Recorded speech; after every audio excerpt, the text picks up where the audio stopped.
हाँ जी दोस्तों, तो चैप्टर नंबर 4 आपका अंतिम सांसें लेता हुआ लास्ट सेक्शन इसका बचता है हमारे पास सेक्शन नंबर 71, जो कि बात करेगा डिबेंचर्स का। शेयर्स का जो पूरा पोर्शन था वो इससे पहले तक का था टिल सेक्शन नंबर 70, जो कि हमारा रैपअप हो चुका है। अब बात होगी सिर्फ और सिर्फ डिबेंचर की। अब इस सेक्शन के अंदर बेसिकली क्या है कि डिबेंचर्स के काफी सारे प्रैक्टिकल चीजें हैं जो आप 12th से पढ़ना शुरू कर देते हो। मतलब 12th के अंदर से आपके डिबेंचर शुरू हो जाता है प्रैक्टिकल सेंस में, और उसके अंदर से कई सारी चीजें हम वही कर रहे होते हैं जो हमारी लॉ में लिखी हुई बातें हैं।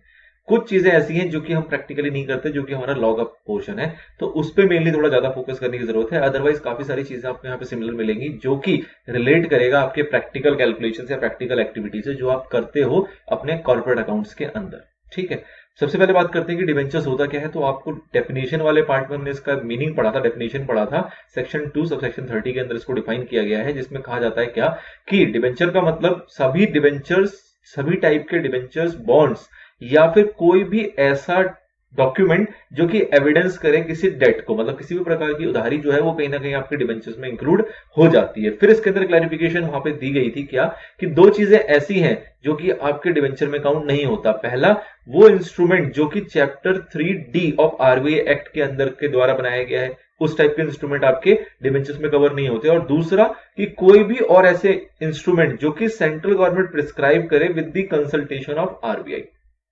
ठीक है, तो सेंट्रल गवर्नमेंट ने आरबीआई की कंसल्टेशन लेते हुए कोई भी इंस्ट्रूमेंट को प्रिस्क्राइब कर दिया तो वो भी हमारे डिबेंचर की काउंटिंग में नहीं आता। इनको हम डिबेंचर नहीं मानते। बाकी आपको बेसिक्स ऐसा पता है डिबेंचर क्या होता है।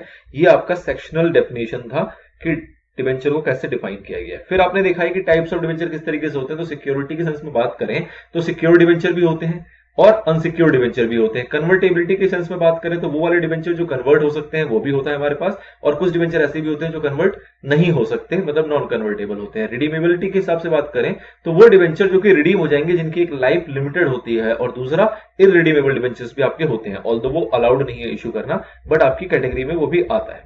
फिर अब बात करते हैं कि हमारा सेक्शन बेसिकली क्या होगा। ये तो बेसिक ओवरव्यू था डिबेंचर के ऊपर। अब सेक्शन क्या कहता है, तो सब सेक्शन वाइज आपके कुछ पॉइंट्स हैं यहाँ पे जो कि लॉ के अंदर प्रिस्क्राइब है। उसके अंदर से कुछ चीजें आपको पता होंगी, कुछ चीजें आपको नहीं सुनने को मिलेंगी। बहुत बेसिक है, बहुत सिंपल सा है, फटाफट से एक बार बस देख के गुजरने वाली बात है। सबसे पहला सबसेक्शन कहता है कि जो कंपनीज हैं वो डिवेंचर इशू कर सकती हैं, कौन से वाले, कन्वर्टेबल वाले, मतलब कि कन्वर्जन का ऑप्शन उसके अंदर होगा। इस टाइप के डिवेंचर भी कंपनी इशू कर सकती है, लेकिन प्रोवाइडेड क्या इशू है कि भैया जब इशू करोगे तो इशू करने से पहले आपको अपनी कंपनी के अंदर एक स्पेशल रेजोल्यूशन पास करना पड़ेगा जनरल मीटिंग के अंदर। मतलब कि स्पेशल रेजोल्यूशन के बाद ही आप ऐसे डिवेंचर इशू कर सकते हैं जो कि कन्वर्टेबल होगा। इस टाइप का एक रेफरेंस आपके पीछे भी सेक्शन में आया था, अगर आप रिलेट कर पा रहे हो तो। दूसरा सबसेक्शन कहता है कि भैया कोई भी कंपनी अपने डिवेंचर्स के केस में उनको वोटिंग राइट नहीं देगी। ये जनरली आपको पता है कि वोटिंग राइट हमेशा शेयर्स को ही मिलता है, कुछ कंडीशंस के अंदर प्रेफरेंस वालों को मिल जाता है, अदरवाइज इक्विटी के पास होता है। तो बस सबसेक्शन 2 में क्लैरिफिकेशन है कि किसी भी कंपनी को ये इजाजत नहीं है कि वो इस टाइप के डिवेंचर इशू करे जिनको की वोटिंग राइट भी होगा। नेक्स्ट आता है आपके पास कि जो डिवेंचर्स हैं वो सिक्योर्ड, मतलब सिक्योर्ड डिवेंचर जिसके अगेंस्ट सिक्योरिटी होगी कि हाँ भैया ये डिवेंचर्स के पैसे डूबेंगे नहीं, उस टाइप के डिवेंचर्स भी आप इशू कर सकते हो। और उसको इशू करने में आपका रूल नंबर 18 है जो कि कंपनीज रूल 2014 का है, वो यहां पे एप्लीकेबल हो जाएगा आपका। नाउ अगला पॉइंट आता है डिवेंचर्स के बारे में, डिवेंचर्स रिडेम्पशन रिजर्व के बारे में। अभी डीआरआर आपने प्रैक्टिकली देखा है, आपने बनाना होता है 25% आपको क्रिएट करना होता है, जितना भी आपका डिवेंचर इशू हुआ है उसका 25% पोर्शन आपको डीआरआर के अंदर डालना होता है। अब ये क्रिएशन ऑफ डीआरआर जो है ये कहां से किया जाएगा, किससे किया जाएगा, तो हम इसको करते हैं हमेशा आउट ऑफ प्रॉफिट जो कि अवेलेबल होता है for the distribution of dividend. तो मतलब कह सकते हो आप फ्री प्रॉफिट जो आपका, जो कि डिविडेंड डिस्ट्रीब्यूशन में काम आएगा, उस टाइप के प्रॉफिट से हम इसको बनाते हैं, क्रिएट करते हैं। और इसको रिडेम्पशन के अलावा किसी और पर्पस के लिए यूटिलाइज नहीं कर सकते, क्योंकि ऑब्वियसली बात है, नाम से पता लग रहा है कि डिवेंचर रिडेम्पशन रिजर्व बनाई क्यों है, for the purpose of redemption of debenture. तो उसलिए हमने कुछ रिजर्व क्रिएट किया at the time of issue. Issue करते वक्त हमें 25% का क्रिएट करना होता है, वो भी आपको आगे दिख जाएगा। फिर अगली बात आती है कि अगर मेरे को पब्लिक में इशू करना है अपने डिवेंचर, तो इशू करने के लिए ऊपर क्या रेस्ट्रिक्शन है, क्या लिमिटेशन है। अगर सपोज करो मेरे को पब्लिक के थ्रू डिवेंचर्स रेज करने, डिवेंचर के थ्रू फंड रेज करना है, तो अगर मेरा जो लिमिट है वो 500 के विद इन है तो कोई दिक्कत नहीं है। अगर मैं 500 के अंदर तक कर रहा हूं तो कोई दिक्कत नहीं, हम इशू कर सकते हैं। लेकिन अगर 500 से ज्यादा केसेस है, मतलब मेंबर्स जो है या जो हमारी पब्लिक है वो 500 की काउंटिंग से बियॉन्ड चली जाती है, और उस केस में अगर मेरे को पब्लिक इशू करना है, उसके लिए प्रोस्पेक्टस इन्वाइट करना है, प्रोस्पेक्टस इशू करना है, तो वो मैं तभी कर सकता हूं जब मैंने अपॉइंट कर रखा हो अपनी कंपनी के अंदर किसको, डिवेंचर ट्रस्टी या ट्रस्टीज को, मतलब वन और मोर डिवेंचर ट्रस्टी को मेरे को अपॉइंटमेंट करना जरूरी है। अदरवाइज हम डिवेंचर इशू नहीं कर सकते 500 से ज्यादा लोगों को बाय इशूइंग प्रोस्पेक्टस। ठीक है, तो ये कंडीशन आती है डिवेंचर ट्रस्टी के ऊपर। ये एक इंटरेस्टिंग पॉइंट है, इसके ऊपर क्वेश्चन जनरली बनता है कि डिवेंचर ट्रस्टी का आपको पूरा पूरा कॉन्सेप्ट पता होना चाहिए। क्या कंडीशन आई कि अगर 500 तक कर रहे हैं कोई दिक्कत नहीं है, बट अगर 500 के बियॉन्ड जाएंगे तो आपको पहले इशू करने से पहले क्या करना पड़ेगा, अपॉइंटमेंट करना पड़ेगा। किसका, डिवेंचर ट्रस्टी या ट्रस्टीज का, मतलब वन और मोर डिवेंचर ट्रस्टीज का, ये आपका जरूरी है। नाउ डिवेंचर ट्रस्टी बेसिकली क्या है, डिवेंचर ट्रस्टी का कॉन्सेप्ट बेसिकली क्या है कि जब हम लार्ज अमाउंट में पब्लिक से पैसा रेज कर रहे हैं in form of debenture, voting right उनको मिल नहीं रहा, मतलब कि उनका कंपनी के अंदर पार्टिसिपेशन है नहीं, तो उनको प्रोटेक्ट किया जाए कि भैया ऐसा ना हो कि उनका पैसा कंपनी मिसयूज कर रही हो, कंपनी गलत जगहों पे यूज करे, अपने शेयर होल्डर्स वगैरह को बेनिफिट पहुंचाए, डिवेंचर्स का पैसा डूब ना जाए। तो इस चीज को प्रोटेक्ट करने के लिए, कहीं ना कहीं डिवेंचर होल्डर के इंटरेस्ट को प्रोटेक्ट करने के लिए, उनके पैसों को प्रोटेक्ट करने के लिए डिवेंचर ट्रस्टी का होना जरूरी है। अब डिवेंचर ट्रस्टी कहीं से भी कंपनी से रिलेटेड लोग नहीं हो सकते। अभी हम देखेंगे आगे चल के कि कौन लोग डिवेंचर ट्रस्टी हो सकते हैं, कौन लोग नहीं हो सकते। तो डिवेंचर ट्रस्टी बेसिक सेंस है कि एक इंडिपेंडेंट पर्सन होगा जो कि डिवेंचर होल्डर के लिए सोचेगा, ना कि कंपनी के लिए सोचेगा, डिवेंचर होल्डर को सिक्योर करने के लिए सोचेगा। तो इसलिए उनके इंटरेस्ट को प्रोटेक्ट करने के लिए हमें डिवेंचर ट्रस्टी की आवश्यकता होती है जब हमारी काउंटिंग 500 से ऊपर चली जाती है। तो ये सबसेक्शन 6 में क्वालिफिकेशन आई कि क्या जरूरत है इसकी। फिर आती है लाइबिलिटी ऑफ डिवेंचर ट्रस्टी। क्या डिवेंचर ट्रस्टी की कोई लाइबिलिटी है इसके अंदर? तो ऑब्वियस सी बात है कि डिवेंचर ट्रस्टी सारी चीजें सोच समझ के करेगा, किसी भी प्रकार की नेग्लिजेंस नहीं होनी चाहिए उससे।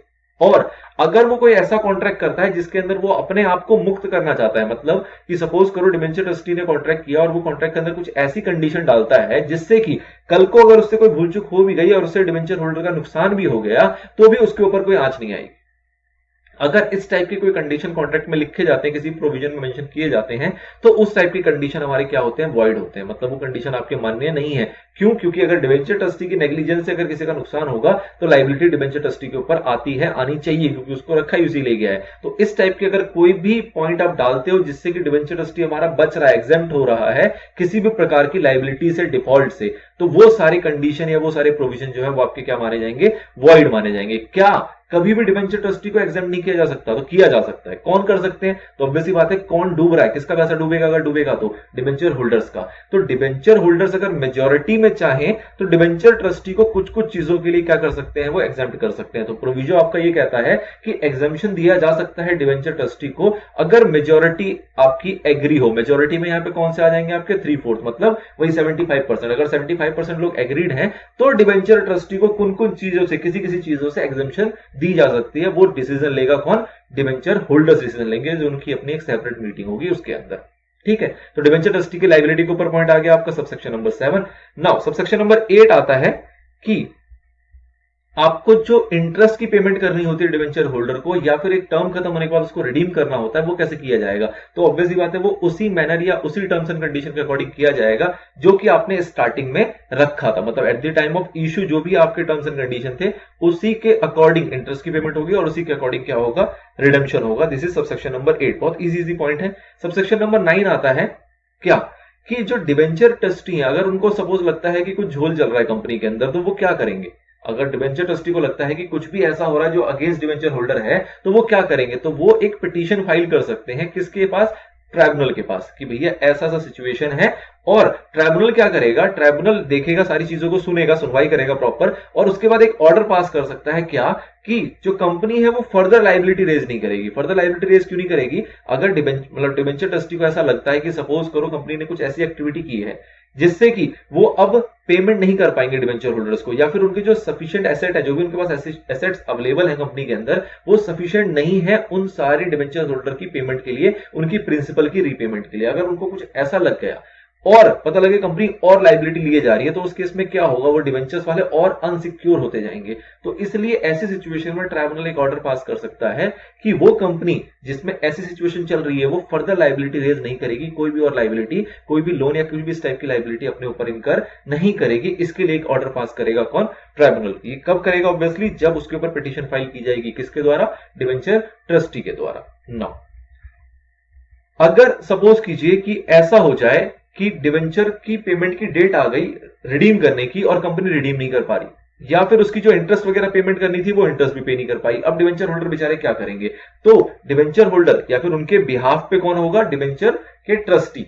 मतलब कि या तो डिवेंचर होल्डर, अगर 500 की विदिन वाली बात हो रही है तो डिवेंचर होल्डर हो सकते हैं, कोई एक डिवेंचर होल्डर भी हो सकता है, या फिर सारे डिवेंचर होल्डर मिलके भी एक अपील फाइल कर सकते हैं, एक पिटीशन फाइल कर सकते हैं किसके पास, ट्राइब्यूनल के पास, कि भैया ऐसी सिचुएशन चल रही है, कंपनी की हालत ऐसी कि ना वो हमारे प्रिंसिपल लौटा रही है और ना ही हमें इंटरेस्ट पे कर रही है। तो उस केस में ट्राइब्यूनल जो है वो चाहे तो ऑर्डर पास कर सकता है। क्या ऑर्डर पास करेगा कि तुरंत अभी के अभी सभी की पेमेंट विद इंटरेस्ट कर दी जाए। मतलब कंपनी के अगेंस्ट एक ऑर्डर पास किया जाएगा कि कंपनी ने जितने डिवेंचर ऐसे हैं जो ड्यू हो चुके हैं for the purpose of redemption and उसकी इंटरेस्ट की पेमेंट वगैरह भी कुछ अगर आउटस्टैंडिंग है तो वो सबकी पेमेंट जो है वो फोर्थविथ की जाए, मतलब उसी वक्त की जाए, तुरंत की जाए। एक इंस्टेंट ऑर्डर उसके अगेंस्ट पास किया जा सकता है ट्राइब्यूनल के द्वारा। लेकिन ट्राइब्यूनल तभी करेगा जब उसके पास एप्लीकेशन जाएगा किसी भी एक डिवेंचर का या डिवेंचर होल्डर का या डिवेंचर ट्रस्टी का या उससे ज्यादा लोगों का एप्लीकेशन जाएगा, उसके अगेंस्ट वो सारी चीजें चेक करने के बाद प्रॉपर हियरिंग वगैरह करने के बाद ये ऑर्डर पास करने की पावर रखता है इन सबसेक्शन 10। नाउ सबसेक्शन 11 की बात आती है कि ट्राइब्यूनल ने ऑर्डर दे दिया, अब हम उसको फॉलो नहीं कर रहे, ट्राइब्यूनल का ऑर्डर आ गया और उसको हम कंप्लाई नहीं कर रहे, कंपनी उसको कंप्लाई नहीं कर रही। सपोज करो 10th वाले पॉइंट में आ गया ट्राइब्यूनल का ऑर्डर कि आपको पेमेंट करनी है रिडेम्पशन की, जो भी रिडेम्पशन की पेमेंट थी या जो भी इंटरेस्ट वगैरह की पेमेंट थी वो सारी आपको लौटानी है और अब स्टिल आप फॉलो नहीं कर रहे। तो सबसेक्शन 11 बात करता है उसकी पनिशमेंट के ऊपर। क्या पनिशमेंट होगी, तो जो भी ऑफिसर होगा उसको इंप्रिजनमेंट होगी 3 साल तक की, या फिर फाइन लगेगा जो कि 2 लाख से लेकर 5 लाख के बीच में हो सकता है, या फिर दोनों, मतलब बीच में और है या फिर का शब्द है तो और बोथ वाला पॉइंट भी यहां पे आ जाता है। किसके ऊपर लगेगा, सारे ऑफिसर इन डिफॉल्ट, जो भी ऑफिसर होगा इन डिफॉल्ट उस कंपनी के, उनके ऊपर ये लगेगा पनिशमेंट का प्रोविजन, जो कि है as per section number subsection 11। Now subsection 12 आता है जो बात करता है स्पेसिफिक परफॉर्मेंस ऑफ कॉन्ट्रैक्ट। जैसे कि आपने ऊपर देखा कि कोई कॉन्ट्रैक्ट ऐसा भी है जिसके अगेंस्ट इन्फोर्स किया जा सकता है उनकी पेमेंट के लिए, मतलब कोई स्पेसिफिक परफॉर्मेंस का भी कॉन्ट्रैक्ट किया जा सकता है जिसके अगेंस्ट अगर उनकी पेमेंट नहीं हो रही है तो उनकी पेमेंट को इन्फोर्स किया जा सके। तो कुछ ऐसा खास नहीं है, एक सिंपल सी बात आती है कि स्पेसिफिक परफॉर्मेंस के अगेंस्ट भी इन्फोर्समेंट किया जा सकता है for the payment of amount of debentures. Now next आता है procedure to be prescribe by central government. एक पावर रखती है यहाँ पे सेंट्रल गवर्नमेंट अपने हाथ में, और ये सेंट्रल गवर्नमेंट ही है, ये ट्रांसफर नहीं हुआ है। तो सेंट्रल गवर्नमेंट के हाथ में क्या पावर है कि डिवेंचर से रिलेटेड जितने भी प्रोसीजर हैं, जितने भी चीजें हैं, जितने भी रूल्स एंड रेगुलेशंस हैं, वो सारे प्रिस्क्राइब कर सकती है कौन, सेंट्रल गवर्नमेंट। किस रिगार्डिंग की भैया इशू कितना किया जाएगा, जो डिवेंचर की डीड वगैरह बनाई जाएगी वो किस तरीके से बनाई जाएगी, जो डिवेंचर होल्डर होंगे वो इंस्पेक्ट कर सकते हैं कि नहीं कर सकते, और उसको करने के लिए क्या रूल्स एंड रेगुलेशंस होंगे, कितना डीआरआर बनाया जाएगा। अभी आपने ऊपर देखा कि डीआरआर बनाना जरूरी है, लेकिन वो कितना बनाया जाएगा, ये बनाने की पावर, इसको कम ज्यादा करने की, जो भी इसके अंदर मॉडिफिकेशन करनी है, ये सारी पावर किसके हाथ में होती है, हमारे सेंट्रल गवर्नमेंट के पास। या फिर इससे रिलेटेड और भी कोई चीज अगर एक्सरसाइज करनी है तो वो भी किया जा सकता है बाय सेंट्रल गवर्नमेंट। नाउ अब डीआरआर के ऊपर चर्चा आती है। जब सेंट्रल गवर्नमेंट की पावर की बात हुई तो सेंट्रल गवर्नमेंट अपनी पावर एक्सरसाइज करते हुए क्या कह रखा है कि हर एक कंपनी को डीआरआर बनाना जरूरी है जब वो शेयर्स इशू करेगी। अब साथ में उन्होंने ये बता दिया कि कहां से बनाएंगे, तो ऑब्वियसली बात है, अभी अपने पीछे पड़ा था कि ये बनाया जाता है आउट ऑफ प्रॉफिट। कौन सा प्रॉफिट, जो कि अवेलेबल है फॉर पेमेंट ऑफ डिविडेंड, उस प्रॉफिट से बनाया जाएगा। कितना बनाया जाएगा और कौन कौन कंपनी के ऊपर लगेगा, तो इसको लेके बहुत प्यारा चार्ट है जो कि बहुत इंपॉर्टेंट है, क्वेश्चन में इसका पूरा रिलेवेंस आएगा जब हम आगे के क्वेश्चंस देखेंगे। सबसे पहले कहा जाता है ऑल इंडिया फाइनेंशियल इंस्टीट्यूशन, अगर इसकी बात करें तो इसको डीआरआर बनाने की जरूरत नहीं है, ना ही पब्लिक इशू के केस में, ना ही प्राइवेट प्लेसमेंट के केस में। नाउ अगला आता है एनबीएफसीज इंक्लूडिंग एफआईज, मतलब फाइनेंशियल इंस्टीट्यूशन। तो इनकी बात करें तो इनको पब्लिक इशू के केस में 25% बनाने की जरूरत है, लेकिन प्राइवेट प्लेसमेंट के केस में इनको बनाने की कोई भी जरूरत नहीं है। ध्यान देना इस चीज को, एनबीएफसीज इंक्लूडिंग फाइनेंशियल इंस्टीट्यूशन को 25% डिवेंचर्स का, जो भी डिवेंचर्स की वैल्यू होगी उसका 25% इनको डीआरआर बनाना पड़ेगा in case of public issue only, not in case of private placement. But अगर कंपनीज की बात करें तो चाहे पब्लिक इशू हो चाहे प्राइवेट प्लेसमेंट हो, दोनों के सिनेरियो के अंदर उनको 25% ऑफ डिवेंचर का डीआरआर क्रिएट करना होता है। सिंपल बात समझ में आती है। रेट आपको ध्यान रखना है, ये चार्ट छोटा सा है बट इसको क्वेश्चन में रिलेट करना है, आपको कई सारे क्वेश्चन इसके ऊपर दिखेंगे। नाउ आगे बात आती है, दूसरा एक टर्म है जिसका इन्होंने यहां नाम नहीं लिखा, बट जब आप प्रैक्टिकली करते हो तो आप पढ़ते हो उसको, डिवेंचर रिडेम्पशन इन्वेस्टमेंट। मतलब क्या हुआ कि जब भी जिस साल के 31 मार्च को आपकी रिडेम्पशन की डेट आ जाएगी, जितना भी उस साल में रिडीम करना होगा उस रिडेम्पशन वाले अमाउंट का 15% का आपको इन्वेस्टमेंट करना होता है, मतलब एक डिपॉजिट करना होता है जो भी प्रिस्क्राइब जगह है उन जगहों पे। कितना, 15%, किसका, जितना उस साल रिडीम होगा, उस साल के 31 मार्च में रिडीम होगा। कब करना होगा, 30 अप्रैल। मतलब कि सपोज करो 2020 की अगर मैं बात करता हूं तो 2020 के 31 मार्च को जितना भी आपका रिडीम होने वाला अमाउंट होगा, जितना मैच्योर्ड अमाउंट होगा, उसका 15% निकालोगे, और 30 अप्रैल 2019, क्योंकि ये 19-20 का साल है आपका, 1 अप्रैल 19 से 31 मार्च 20, तो उसका जो 15% होगा वो आपको 30 अप्रैल 2019 को उससे पहले या उस डेट तक आपको इन्वेस्ट कर देना है, कहीं ना कहीं डिपॉजिट करना है। कहां कहां आप उस पैसे को डिपॉजिट कर सकते हो, तो कहा गया कि डिपॉजिट किया जा सकता है शेड्यूल बैंक के अंदर, या फिर सेंट्रल गवर्नमेंट या स्टेट गवर्नमेंट की सिक्योरिटीज परचेज कर सकते हो, मतलब काइंड ऑफ इन्वेस्टमेंट। यहां डिपॉजिट पर यूज किया गया। प्रैक्टिकली जब हम एंट्रीज वगैरह करते हैं अपने अकाउंट्स के अंदर तो इसको लिखते हैं DRI, debenture redemption investment account, ठीक है। तीसरा कहता है कि सेक्शन 20 के अकॉर्डिंग, इंडियन ट्रस्ट एक्ट 1882 के सेक्शन 20 के अकॉर्डिंग भी जो प्रिस्क्राइब सिक्योरिटीज है उसमें भी आप इन्वेस्ट कर सकते हो। तो बेसिकली तीन चीज बताई गई इन्होंने। जनरली जब आप प्रैक्टिकली क्वेश्चंस के अंदर देखते हो तो यहाँ गवर्नमेंट सिक्योरिटीज का जिक्र होता है, क्योंकि वही बेस्ट एक ऑप्शन होता है। तो हम जनरली हम इन्वेस्टमेंट के फॉर्म में गवर्नमेंट सिक्योरिटीज परचेज करना पसंद करते हैं, चाहे वो सेंट्रल गवर्नमेंट का हो, चाहे वो सेंट्रल गवर्नमेंट का हो, चाहे वो स्टेट गवर्नमेंट का हो। नाउ फिर क्या कहा जा रहा है कि जो भी ये इन्वेस्टमेंट आपने किया, ये इन्वेस्टमेंट को आपको किसी के चार्ज नहीं करना, किसी के अगेंस्ट उसको चार्ज नहीं करना, मतलब कहीं ना कहीं इसको गिरवी नहीं रखना आपको किसी के भी अगेंस्ट। ये इन्वेस्टमेंट जो है ये only for the purpose of redemption of debenture ही है, और किसी पर्पस के लिए यूटिलाइज नहीं हो सकते। DRR के लिए भी यही कहानी थी कि वो किसी और चीज के लिए यूटिलाइज नहीं हो सकता। DRI के लिए, मतलब डिबेंचर रिडेम्पशन इन्वेस्टमेंट के लिए भी सेम टू सेम कहानी होती है। फिर ये कहा जाता है कि जो 15% है किसी भी सूरत में 15% से कम नहीं हो सकता। क्या 15% से ज्यादा कर सकते हैं? बिल्कुल कर सकते हैं। This 15% is minimum. ये 15% जो है ये मिनिमम है, इसको आप ज्यादा करना चाहो, बढ़ाना चाहो तो ज्यादा करने की परमिशन भी आपके पास होती है। अब एक बड़ी इंटरेस्टिंग सी लास्ट पैराग्राफ है, इसको जरा समझो कि सपोज करें कि हमारा जो डिवेंचर्स है वो कन्वर्टेबल डिवेंचर्स है, मतलब कि वो डिवेंचर्स जो है वो कन्वर्ट कर ली जाएंगे इक्विटी शेयर्स के अंदर। तो अगर वो फुल्ली कन्वर्टेबल है, मतलब कि अगर 1 लाख रुपए का डिवेंचर है जिसको कि कन्वर्ट कर लिया जाएगा 1 लाख रुपए के इक्विटी शेयर्स के अंदर, तो क्या वहां पर DRR बनाने की जरूरत होती है? तो जी नहीं। मतलब कि अगर कन्वर्टेबल डिवेंचर्स होते हैं तो उस केस में आपको DRR बनाने की कोई आवश्यकता नहीं होती है। अगर कन्वर्टेबल नहीं है तो उस केस में आपको DRR बनाना होता है 25%। इन केस पार्टली कन्वर्टेबल होगा, मतलब कि अगर उस 1 लाख के अंदर से मैं सपोज मैं कहता हूं कि 50,000 कन्वर्टेबल है, 50,000 आपका कन्वर्टेबल नहीं है, तो आप जो 25% का DRR बनाओगे वो किसका 25%? ओनली 50,000 का, ना कि पूरे 1 लाख का। मतलब कि द थिंग इज कि अगर वो कन्वर्टेबल है तो वो पैसा बाहर जाएगा ही नहीं, वो कंपनी का कंपनी में ही रहने वाला है। पहले डिबेंचर की फॉर्म में था, अब इक्विटी शेयर्स की फॉर्म में आ जाएगा। तो ऐसी सिचुएशन के अंदर आपको DRR बनाने की आवश्यकता नहीं होती है। तो these are all provisions in relation to section number 71, जो कि पूरी डिबेंचर्स की आपकी चर्चा करती है। बहुत इजी सा कॉन्सेप्ट था, कुछ ऐसी टफ वाली बात इसके अंदर नहीं है। द थिंग इज कि प्रोविजन आपको ध्यान रखना है। मोस्ट इंपॉर्टेंट जो आपका DRI है वो केस स्टडी में यूज हो जाएगा, DRR है वो भी केस स्टडी में यूज हो जाएगा। आउट ऑफ प्रॉफिट क्रिएट करना है, और इस टाइप के कुछ माइनर से पॉइंट्स हैं जो आपको ध्यान रखने हैं ताकि आप केस स्टडी का आंसर प्रॉपरली कर पाओ।